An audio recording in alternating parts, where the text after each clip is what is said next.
Good morning.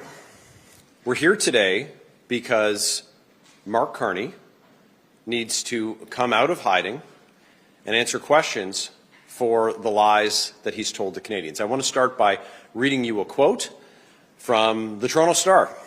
It says, and I quote, "The Star asked the Carney campaign repeatedly if he supported the moving the headquarters to New York, but did not receive a response," end quote. Now, this wasn't a question from Conservatives. This came from the Toronto Star. And the answer is yes, by the way. Yes, he supported the moving of the Canadian headquarters of Brookfield to New York City, to Donald Trump's hometown. The real question for sneaky Mark Carney is if he thinks that this was such a good idea and such a good business decision for Brookfield, does he think that all Canadian companies should move their headquarters from Canada to New York City? This isn't something that can be dismissed as confusion or mindfulness or forgetfulness or something that happened a long time ago. This was mere months ago. And the facts are in black and white. I have another quote for you from Mark Carney. Quote, "The decision, the formal decision of the board happened after I ceased to be on the board," end quote. But here are the facts. In October, Mark Carney sat at the head of the board table for Brookfield Asset Management with one hand on the mahogany table, the other hand on the gavel, brought the meeting to order, received a motion to move the Canadian headquarters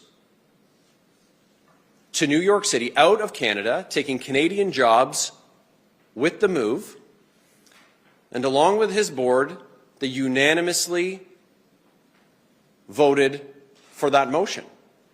Mark Carney gavelled out the meeting.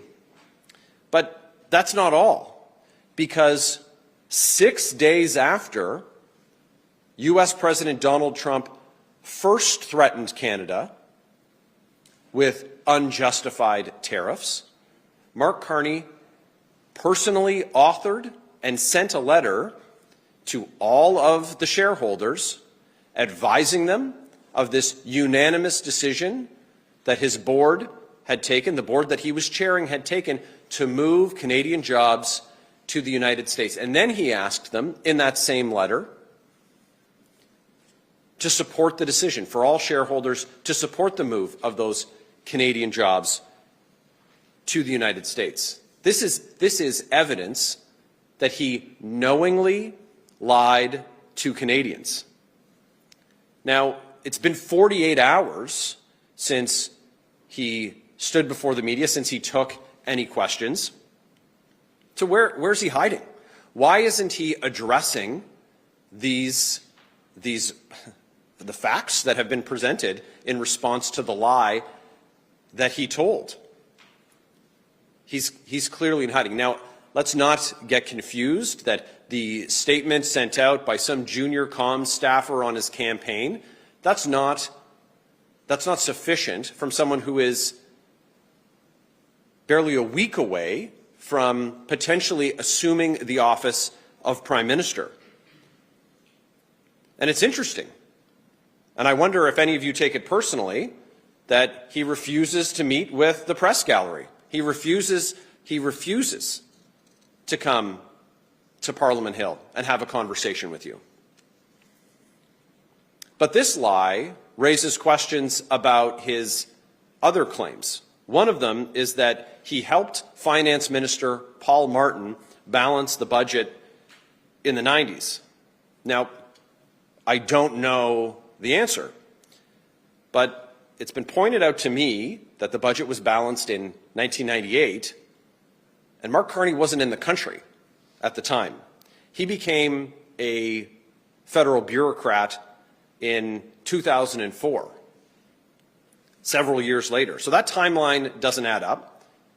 He needs to come before Canadians, come before the media, and answer questions about that discrepancy. Is it another lie?